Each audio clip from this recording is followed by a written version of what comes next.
Buenos días, muchachos. Buenos días, profesor. Gracias, Marilu. ¿Cómo estamos? ¿Qué hay de nuevo por ahí con ustedes? ¿Todo Todo bien? bien, maestro, gracias. Qué bueno, qué bueno. Me da gusto saber eso. Que aquí seguimos en pie de lucha, dicen luego, ¿verdad? Y con el ánimo de avanzar. Eso es magnífico. Vamos a dar un minutito. Están llegando los compañeros. Nos faltan algunos todavía. Para no ser, ¿cómo se dice? Como que falto de valores, ¿no? Ya que algo hablamos y tocamos sobre el tema. Pues vamos a esperar un ratito más. Aquí siguen llegando. Eso es magnífico. Está bien. 7:32. El sentido de puntualidad a la orden. Qué bien. Qué bien. Buenos días, profesor. Qué buenos días. ¿Desde dónde nos saludan esta mañana? Desde Cajititlán. Cajititlán. Bueno, acá cerca de Chapala, ¿no? Los rumbos de Chapala. Sí. Luisa, buenos días. Buenos días, profesor. Ok, bueno, está bien. Pues creo que ya estamos la mayoría. Vamos entonces a iniciar y compartimos nuestra pantalla de lo que vamos a trabajar para esta mañana. Tenemos aquí lo que viene siendo este tema, bioética y ética médica. Ok, un poquito interesante el asunto, ¿no? Bueno, pues vamos de una vez a dar inicio con este punto. Tenemos entonces que de la bioética y ética médica, pues nosotros que nos manejamos en el terreno de las ciencias de la salud, hablando de lo que es la ética médica, que podríamos decirlo de una manera así directa, cuando se habla de ética profesional, casi casi la imagen que de inmediato a la mente es precisamente la de la personita con su bata blanca y el estetoscopio al cuello. Es decir, casi somos los ejemplos a mencionar de manera automática cuando se habla de este punto, ética profesional. Pero resulta que, como estamos viendo en este extracto, este documento, tanto la cuestión de la ética médica y bioética, son términos que no tienen mucho que se ensamblaron, que se unieron precisamente con lo que viene siendo la cuestión profesional y de la medicina y sobre todo de la ciencia experimental, que como ya estamos teniendo en conocimiento más vasto y firme en esta materia, pues no son términos muy antiguos de utilizarse en este sentido, ¿no? Sin embargo, pues ya ahora es algo que tenemos que considerar. Y bien, con todo, pues en los últimos años se le ha ido dando un poquito de más atención y cuidado a las cuestiones de la atención de los problemas de salud y resulta que en ellos vamos encontrando una serie de situaciones que se van dando que se convierten precisamente en problemas de carácter ético en la práctica. Pues aquí el documento sí lo dice, ¿verdad? De la medicina, pero entendámoslo dentro del terreno de las ciencias de la salud, en donde invariablemente pues también se encuentran incluidos ustedes como buenos optometristas y se convierten en verdaderos problemas llegado el momento, con lo que en su momento se presenta una especie de confusión en el manejo, que es ética, que ya por ahí lo trabajaron ustedes en las tareas, que es la bioética y la ética médica, y en dónde podemos nosotros encontrar un punto de ensamble, de enlace precisamente en este terreno, ¿no? Entonces, ¿qué vamos encontrando? Tenemos aquí que entonces, entre lo que viene siendo este asunto de la ética, bioética y ética médica, tenemos todo este ensamble, todo este entramado. Por un lado, tenemos, pues ya lo hemos comentado, la tecnología Siempre que se habla de avance o de progreso, y sobre todo desde el terreno de las ciencias, pues la tecnología pega el grito, ¿no? Como que diciendo yo soy aquí la mera mera y voy marcando la pauta. Hoy, por ejemplo, hablamos de un teléfono celular y pues ya el teléfono nos trae muchísimas cosas, ¿no? Ya no tenemos que andar cargando con la agenda, la cámara fotográfica, ¿qué más otras cosas? Que el teléfono aparte, no, ya traemos muchas cosas en solamente ese aparatito. Entonces hoy cuando decimos a alguien trae un cacahuatito, no, pues pobrecito, ¿verdad? A lo mejor se lo robaron, lo tiene en el taller, no sé, pero lo primero que pensamos está atrasado el amigo. Tiene que ser un teléfono inteligente, como le llamamos ahora. Bueno, entonces esto como que nos marca a nosotros una cuestión de progreso. Sin embargo, esto viene enlazado con la cuestión de la computación, que hoy casi hablar de tecnologías, hablar de computación, como también hay una cuestión de términos que hay que aclarar, no es lo mismo una cosa que la otra, pero van muy relacionados. Total, esto entonces nos lleva a una cuestión de facilitar el conocimiento. Ustedes mismos, me ha sucedido de quienes me dicen, doctor, tuve problemas yo por ahí con la señal, venía manejando.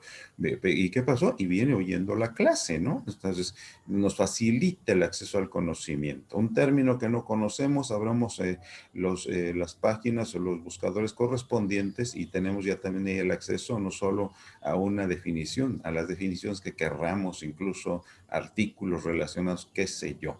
Total, todo esto tenemos que irlo adaptando a la cuestión de la práctica clínica, ¿no? Entonces, tenemos aquí, pues esta sería una imagen más o menos clásica. Sin embargo, pues aquí ya tenemos a este galeno trabajando, no nos queda duda que estamos en un consultorio, ¿verdad? Pero está trabajando aquí con su tablet el amigo.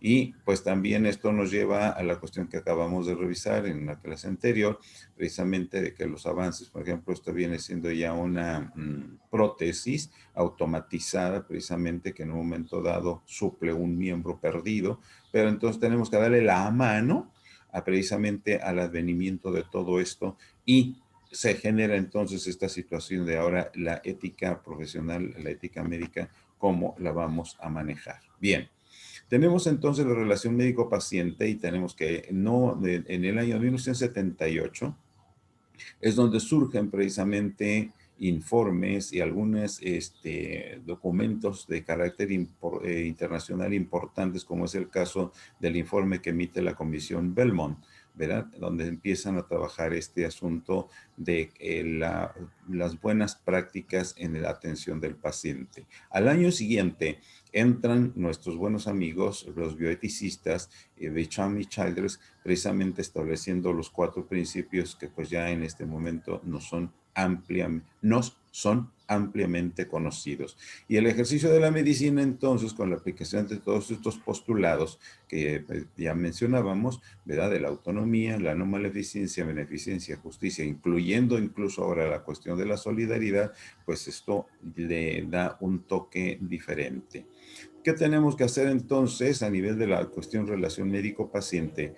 Destacar aquello que precisamente merece considerarse o tomarse en cuenta y en esta evolución, estamos hablando de cambios que se han suscitado, se han presentado en este último año incluso, pues ya nos vemos precisados a buscar la estrategia para trabajar de la mejor manera posible las consultas, aunque no pueden ser todas, ¿verdad? De manera, pues como lo estamos haciendo ahorita con ustedes, en línea, a veces decimos virtual, y hay quien critica eso, que lo virtual no existe.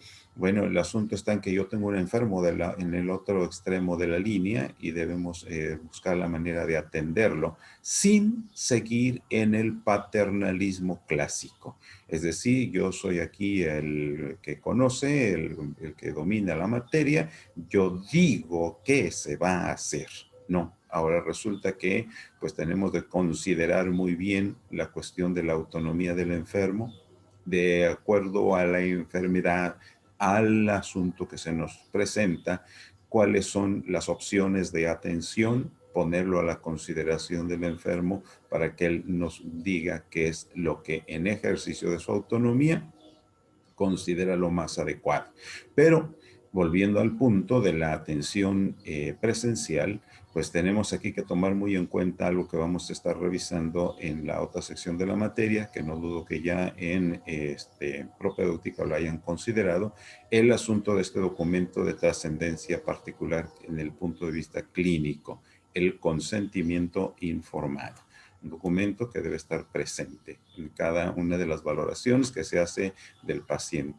Entonces, este asunto pues, nos lleva a tomar en cuenta la actividad de los comités de ética, ¿verdad? Que pueden ser primordialmente, aquí tomamos en cuenta los comités de tipo asistencial o de investigación en un momento dado, porque tenemos también los comités de ética ambiental, que eso es otro tema, ¿verdad? Lo asistencial que va relacionado precisamente al servicio que se da entre los profesionales de la salud y en un momento dado también la cuestión de investigación que se lleva a dar y que es importante esto quede muy relacionado precisamente con todas esas cuestiones de dilemas que van surgiendo en la práctica médica y aunque parezca raro, aquí parece cómo es posible que a diario haya un problema nuevo. Pongan ustedes que no nuevo en el amplio mundo de las ciencias de la salud, pero sí nuevo para mí, nuevo para el paciente y que pues lamentablemente por lo que acabamos de comentar del asunto que se va dando en los avances, ¿verdad? Cada día son más nuevos y en un momento dado más intrincados esas situaciones eh, de dilemas que se van presentando. Cuando hablamos de un dilema es de algo donde decimos, y ahora, ¿y aquí qué hago? ¿No? ¿Cómo atiendo yo al paciente? Bueno, los comités entonces, estos comités de ética que estamos mencionando, comités de ética, ¿no? Nada más está ahí por el momento. Bien, estos comités son nuevos también relativamente y su inicio lo vamos a encontrar precisamente en el juicio que más bien se les conoce como los juicios de Nuremberg, que se dieron precisamente por la cuestión de investigaciones que en su momento no vamos a decir la Alemania nazi, ¿no? Porque no fue toda la nación alemana la que se vio involucrado, pero sí los ejércitos alemanes se dedicaron y que cuando todo terminó la Segunda Guerra Mundial, allá en el 45, salieron a relucir muchas cosas muy tristes que en relación precisamente de esa investigación que se hacía con seres humanos y esto fue el detonante para esos juicios y a partir de ahí se estructuran estos comités, ¿verdad? Entonces, aquí podemos comentar algunas cuestiones, ¿no? En los juicios de Nuremberg hay una importancia que ha trascendido y leemos textualmente. Inciso A. Diseño normativo judicial que establece las responsabilidades de los individuos y los estados, o sea, no solo la persona, sino lo eleva incluso a nivel general, de que desencadenan una guerra, llevan a cabo un genocidio o cometen crímenes contra la humanidad. Esto quedó establecido desde allá y estos juicios se convierten ahora en un referente cuando se trata de establecer tribunales internacionales en que se somete a juicio la responsabilidad internacional en delitos internacionales. O sea, estos vienen siendo como la base, así como sucede con el abogado, que el derecho romano es como decir el eje central de toda la estructura de las leyes. En el caso de la ética y bioética, sobre todo, los juicios de Nuremberg tienen este punto, ¿verdad? Como eje en este sentido. ¿Cuál es el reto principal que encontramos nosotros una vez que se analizan los juicios de Nuremberg? Tres datos importantes. Uno, la atención al castigo para los culpables. Parece esto una clase de leyes, ¿no? Pero no olvidemos que la segunda parte de nuestra materia es normatividad y la normatividad, o sea, las normas no surgen de la nada, surgen precisamente de la ley. Entonces hay que tomar en cuenta este punto, ¿no? Uno, atención al castigo para los culpables. Dos, prevención para evitar nuevamente hechos similares. Es decir, nadie quiere vivir una Segunda Guerra Mundial, vaya, ni la primera siquiera. Y si hablamos aquí en nuestro México, podemos traer a mención la Guerra Cristera, la Revolución Mexicana, que son los últimos encuentros armados, pues nadie quiere saber de eso. Nada menos ahorita que oímos de cuestiones de crímenes que se llegan a dar, que ajustes de cuentas, que no sé qué, nos descomponen el día. porque sabemos que esas cosas sencillamente no deben darse, porque estamos precisamente atentando contra la vida o la integridad de otras personas. Bien, y el tercero, es una reacción de la sociedad alemana, que se les consideró como manchados, por los hechos del Tercer Reich. Todos sabemos que cuando se habla de en este término, pues nos referimos al líder alemán de ese tiempo. Estamos hablando de Adolf Hitler, ¿no?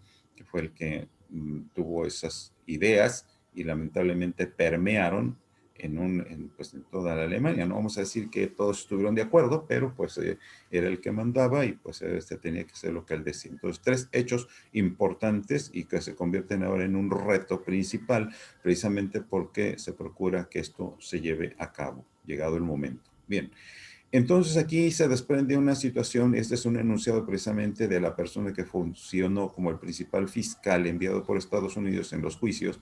La razón es que esta situación, como ustedes lo saben, la Segunda Guerra Mundial afectó toda la Europa, incluso llegando a afectaciones hasta el Asia, con el caso concreto de Japón y Pearl Harbor, ¿verdad? Pero entonces las naciones se unieron, Inglaterra, Estados Unidos, Rusia, Francia, para establecer un comité internacional y con esto juzgar estos asuntos, ¿verdad? Y a este señor, Robert Jackson, fue el que establecieron como el fiscal principal, y él deja claro este enunciado en esa ocasión. Debemos dejar, perdón por este espacio, dejar en claro a todos los alemanes que el delito por el que sentamos en el banquillo a sus dirigentes derrotados no consiste en que hayan perdido la guerra, sino en que la hayan comenzado. Este es el punto. ¿Sí? En el caso nuestro, ¿qué trascendencia tiene para nosotros como profesionales de la salud?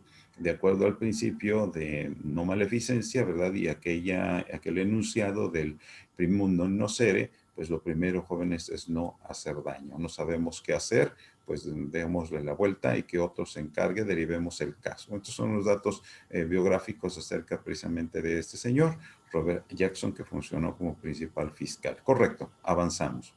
Los comités de ética. Cuando hablamos de ellos, ¿verdad? El comité de ética, bioética, ética médica, pues, el problema o dilema ético clínico, son términos que hoy se convierten ya en una cuestión un tanto de referencia frecuente dentro de lo que es la práctica clínica, ¿sí? Que hay que buscar un comité de ética para que nos ayude a sacar la solución, encontrar una solución, o un comité de bioética que también ya existen, para pegarnos a la ética médica ante un problema o una situación que se ha presentado. Y con esto entonces se procura aclarar esos conflictos y obviamente pues, ver que esto pues no nos lleve a una situación de mayor conflicto. ¿Por qué razón? Porque cuando vemos estos términos, bueno, entonces ahora ubiquémonos a ver cómo quedó aquí el asunto. ¿Esto es lo mismo?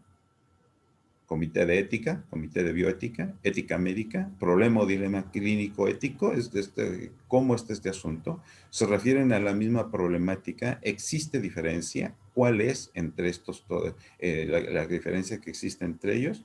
Es un asunto que para nosotros nos debe de quedar claro, ¿verdad? Ya en el trabajo que me hicieron el favor de enviar, me dejaron en claro que la ética pues es la rama de la filosofía que nos estudia precisamente lo bueno, lo que se debe hacer, ¿verdad? La moral, que es un trabajo que están realizando, bueno, este ya va sobre la cuestión de las costumbres, porque de lo bueno que se debe hacer, pues no propiamente lo veo yo de la misma manera y lo acomodo, entonces ya ahí surge la moral.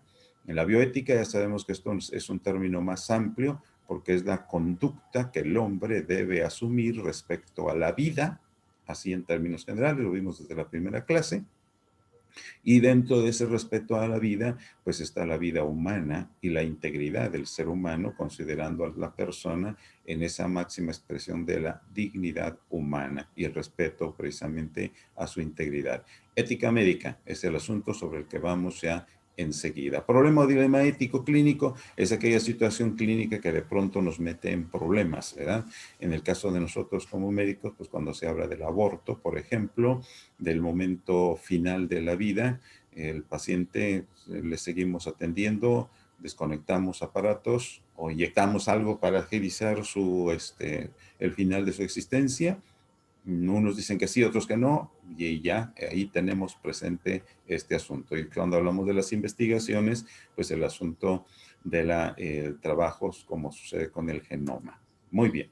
Entonces, tenemos una encrucijada ético-clínica donde vamos a encontrar, por una parte, la atención del paciente, principalmente en el caso de los pacientes graves, que puede ser un paciente ambulatorio. Jóvenes, este término váyanlo agregando a su léxico. Ambulatorio es el paciente que anda de pie, que es generalmente al que ustedes atienden. El paciente llega, está en su consulta, una vez que se da su revisión, se emite su diagnóstico, su receta, el paciente se va a su casita, ¿verdad? O los casos que también se llegan a dar con ustedes, pensemos, en el caso de un servidor, fue sometido a una cirugía de pterigión bilateral. Bueno, en la mañana llegué al hospital y ya me mandan a mi casa para la recuperación. Paciente ambulatorio. Y el otro caso es el caso, perdón por la repetición, el caso del paciente hospitalizado, ¿verdad? En ambos pueden presentarse un dilema o una encrucijada ético-clínica, porque el paciente ambulatorio, pues sí, anda caminando, está afuera, ¿verdad? Va y viene, pero pensemos es un portador de un cáncer terminal, de un VIH-Sida, qué sé yo.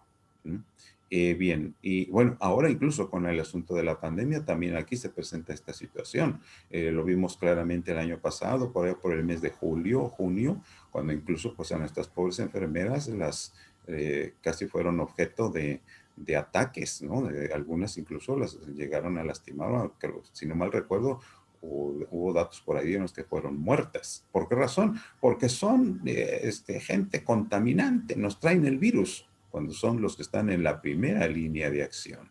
Situaciones críticas. Por otro lado, tenemos entonces la cuestión de las funciones de tipo asistencial ante el binomio, y veamos que el binomio no es exactamente el mismo. ¿Por qué razón? Porque una cuestión es la actitud que el médico debe tomar directamente ante el paciente, y la otra es la que debe de tomar con los familiares, con los colegas y con el personal de la salud. En este caso del personal de la salud, ya no estamos hablando del caso del médico ante otro médico, que en este caso sería un colega, sino del médico ante la enfermera, el profesional de imagen, ya sean rayos X, perdón, rayos X, ultrasonido, ¿verdad? U otros estudios de esa línea. Tenemos de considerar también a quién más, el químico, el laboratorio, el patólogo, o también, ¿por qué no? En su momento dado, pues tenemos el toque con personas que no tienen una relación tan directa con el conocimiento de la medicina, pero sí con su práctica, como es el caso del camillero, el caso también de las personas de intendencia o mantenimiento a nivel de la institución donde nos encontramos. En todos estos se pueden presentar esas cuestiones de dilema. El gesto aquí nos está diciendo, ¿verdad?, que algo está aclarando. En este caso entendemos con el paciente, pero tenemos todo este asunto donde los familiares, pues también juegan un papel importante en este terreno. Bien, ética médica. Se origina precisamente en la misma relación con el paciente y con cada caso clínico. No podemos ver el asunto solamente en uno en particular. Cada caso tiene sus propios puntos donde podemos encontrar algo que nos exija cierta postura. Pensemos en el caso con ustedes. Cuando vamos a hacer una exploración de fondo de ojo y que no tenemos al paciente sentado ante una lámpara de hendidura, ¿qué es lo que va a suceder? Tenemos que acercarnos a un punto muy delicado con el paciente, la cara. Como voy yo a tomar al paciente, poner mi mano sobre su cabeza y además me acerco sin decir nada? Es mi deber, desde el punto de vista ético, informarle. Necesito realizar una exploración de fondo de ojo y por lo mismo va a ser necesario que acerque mi cara a la suya. Por lo mismo, hay una técnica para explorar los ojos, es decir, el ojo derecho, pues yo lo voy a explorar el fondo con mi ojo izquierdo. curioso sería que con el mismo ojo, pues, porque no me acomodo, y entonces nos metemos en un conflicto.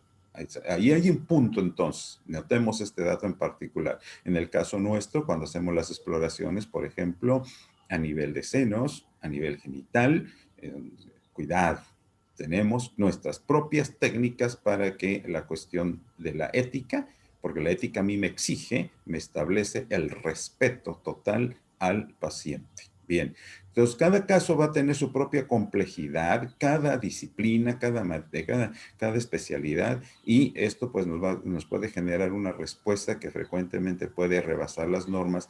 O sea, este es tema de la ética. Cuando ya hablamos de la ética médica en particular, tiene su propia complejidad que se va más allá de lo que es propiamente la norma y los tecnicismos. ¿Por qué? Porque está tocando la parte humana. Entonces entramos a una nueva dinámica en este sentido, porque se han presentado cambios importantes, ¿no? El paciente es más participativo. El paciente cuando llega al consultorio no viene como antes, ¿verdad? Vengo y me siento mal, no sé qué me pasa.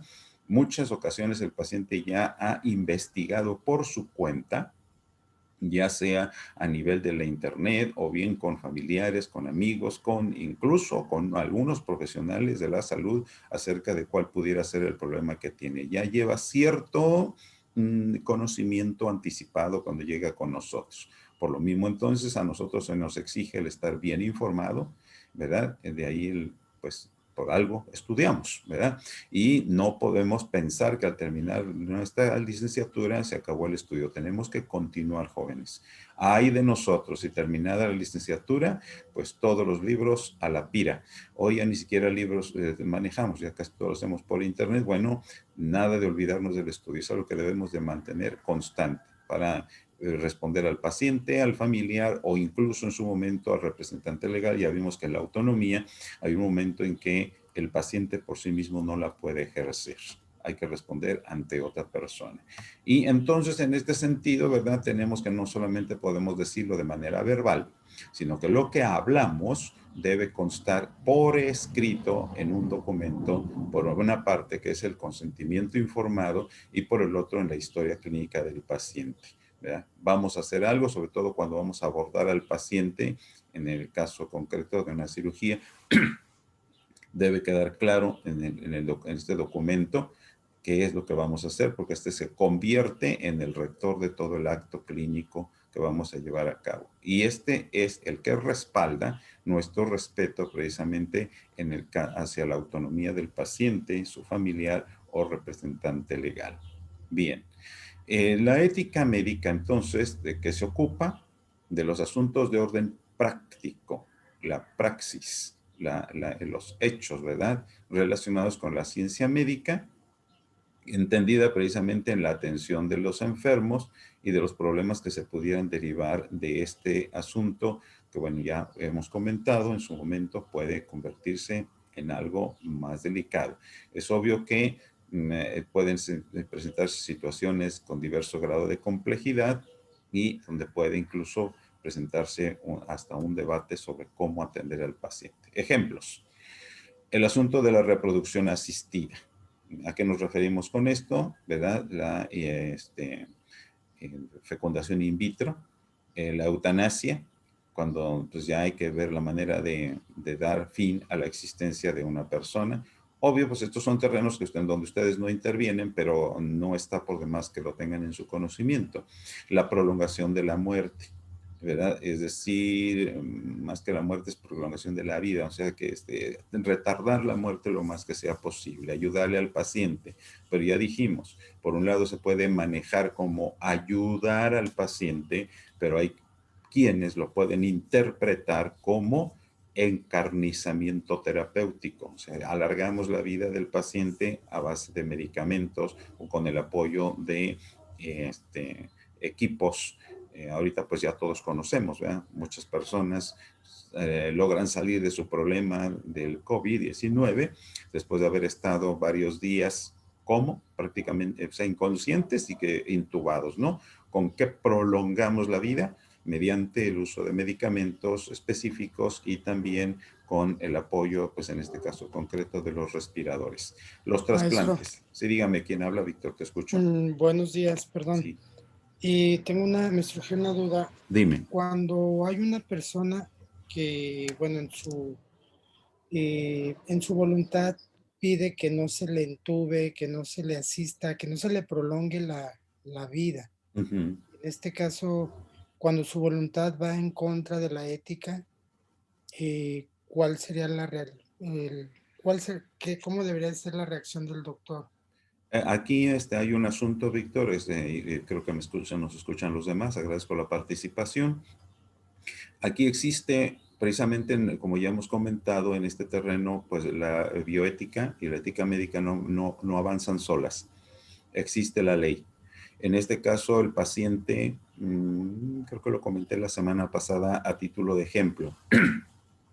A mí me va a dar el COVID, digámoslo, ¿verdad? Y ya sé cuál es el avance del problema. Entonces, yo dejo asentado en un documento, ¿verdad? Que se llama voluntad anticipada. Eso es un documento de carácter legal. Y yo con ese documento respaldo a mi familia, respaldo al profesional de la salud o a la institución que me atiende. ¿Qué dice ese documento? Ejemplo. Atiéndanme, ¿verdad? Estoy enfermo, sí, pero si me van a intubar, yo no acepto la intubación. Que se me haga lo que yo autorizo es que ser sedado y así se me deje hasta el último momento. Entonces, se oye fuerte, pero hay quienes lo hacen así. Por ejemplo, el caso de los pacientes con cáncer o con disfunciones, pensemos en un paciente que ya tiene 2 o 3 infartos, su vida se ha deteriorado, su calidad de vida, y ya se le anuncia, mire, usted está en riesgo de que me vaya a presentar alguna cosa mayor. Pues en ese caso de otro infarto, ya no, por favor, ya no haga nada, ¿no? Ya déjenme morir.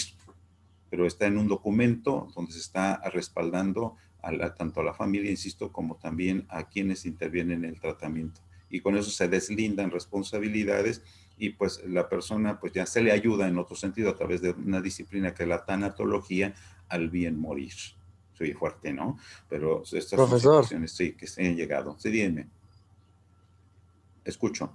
pero entonces sería eso como contar como la eutanasia No, o eso sería parte no, ya. no, esa parte, porque en la eutanasia el paciente no nos ha dicho exactamente qué es lo que quiere, no consta pues en un documento y la familia está dividida por decir algo, ¿no? Unos dicen pues ya que hay que ayudarle a morir, ya esto está muy mal, o sea, es ayudarle al paciente para que termine su existencia. En este otro se llama voluntad anticipada, ¿verdad? Son cuestiones diferentes. Y aquí también incluso entra otro detalle que es precisamente donde el médico o el profesional de la salud, pues él argumentando o fundamentándose en sus valores, él dice, no, yo no atiendo esto se lo cedo a otra persona, a otro profesional para que él atienda este asunto. Yo hasta aquí, ¿verdad? Y también es un derecho que le asiste al profesional de la salud. Bueno, jóvenes, nos alargamos un poquito, espero haber contestado, ¿verdad? Bien, Gracias, maestro. sí, Sí, muy correcto, bien, sí, a la gracias. orden. Bueno, continuamos. Entonces, Gracias. tenemos aquí, entonces, ¿verdad? Que entonces con este asunto tenemos un terreno en tensión. Ahorita hicieron 2 comentarios. Esto puede llevarse mucho, ¿verdad? Donde el mundo de los hechos dice los avances tecnológicos, datos concretos respecto al mundo de valores y principios morales. Es entonces donde tenemos que trabajar con mucho, mucho cuidado. La ética como tal, lo sabemos, ¿verdad? Viene de la cultura griega, es una parte de la filosofía que nos aporta la reflexión acerca precisamente de lo que dice acá, ¿verdad? De la deliberación que requieren los problemas de la medicina cuando son sobrepasados por el mero dato de la norma. Es decir, que la norma que me dice usted tiene que atenderlo y que salga bien. Pues sí, correcto, pero aquí hay problemas. Entonces hay que atenderlo con más cuidado.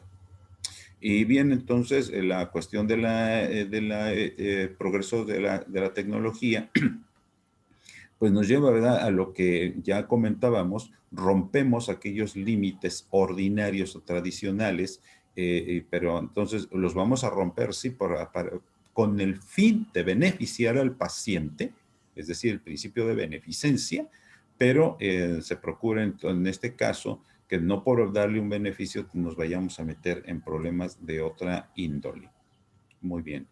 Bueno, entonces aquí nos dice textualmente, dice, muchas veces el equipo médico enfrenta situaciones que no son fáciles de resolver. Ahí en ese caso, pues ya lo hemos comentado, ¿verdad? Este es el problema ético clínico y es donde necesitamos el apoyo por una parte de la familia, y si aún ahí las cosas se vuelven tensas, pues entonces tenemos que recurrir a un comité para que se deslinde la mejor solución en tal caso, ¿verdad? Y pues esto se puede dar primordialmente en una situación de cuidados intensivos, donde las cosas siempre son complicadas, tanto puede ser en el momento del nacimiento como sobre todo al final de la vida, ¿no? Entonces tenemos, dice acá, en el caso de la clínica, es aquí donde la reflexión ética y el conocimiento bioético general se tornan indispensables para sacar adelante las situaciones que se vayan presentando. Los comités de bioética, estamos haciendo mención aquí de tipo asistencial, porque es el que nos apoya más a nosotros dentro de lo que viene siendo la práctica, la atención directamente del paciente. Sobre todo el que está hospitalizado, aunque también ya lo comentamos, en el paciente ambulatorio puede llegarse a dar alguna situación.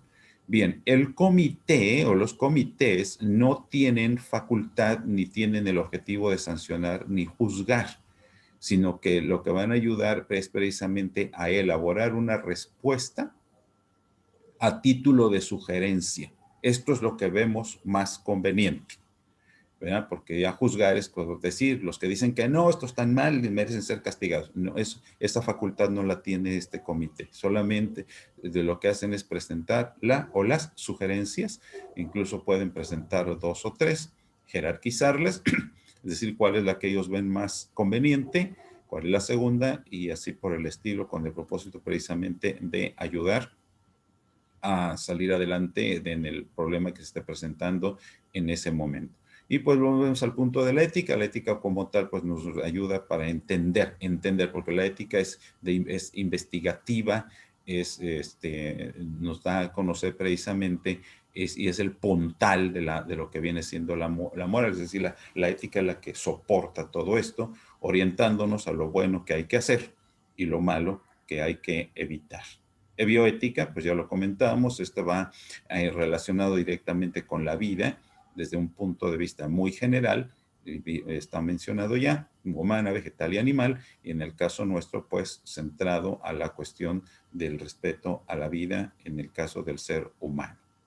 Bien, para sacar adelante todos nuestros problemas, porque siempre se van a presentar. Aquí tenemos este caso de la transfusión sanguínea, que puede ser una situación muy aparentemente sencilla, pero también aquí hay ciertas cuestiones, por ahí lo han de conocer, hay quienes argumentando o fundamentándose en sus creencias de índole de fe, y dicen yo no voy con la transfusión, y bueno, es algo que nosotros tenemos que respetar, pero no es lo único. Tenemos el asunto, ¿verdad?, de la cuestión del nacimiento, del aborto, la fertilización, el asunto de los casos terminales o también la parte de investigación, que es otro terreno donde también la bioética tiene mucho que ver. Jóvenes, es el material de esta oportunidad. Nos queda un minuto. Si alguien tiene alguna pregunta por ahí que establecer, les escucho.